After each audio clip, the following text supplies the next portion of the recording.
សម្រងស្រោមលែទេរំសំជាងគេនារីសម័យប្រប្រនឹងគ្នាបងបំណងចង់សុំស្នេហាស្រីរំលេងជាមួយបងលេចម្រៀងដោយតន្ត្រីបើទីនេះមិនសប្បាយកាយមិនអីទេឆំឆាយមកជូនទៅកន្លែងថ្មីសក់ត្រង់ណាវាខ្នងស្រោម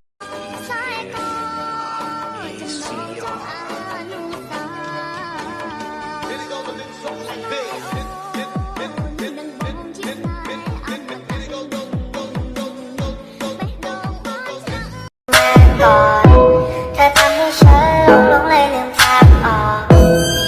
แค่อยากจะบอกเธอทำหัวใจผมพองละลายละลายมองเธอสักอีกครั้งก็ยังน่ารักเหมือนเช่นปราบทาដូចជាត្រូវស្នេហ៍ដល់ជិះមិនរួចឡើយដូចជាត្រូវចិនចង់ស្នេហ៍មិនត្រាំត្រៃមិនបានឃើញមុំដូចនឹងសឹងឡាយគូក្បាលវិលវល់ខ្ញុំមកអង្គុយគិតជាយូរមានអារម្មណ៍បីដូចជា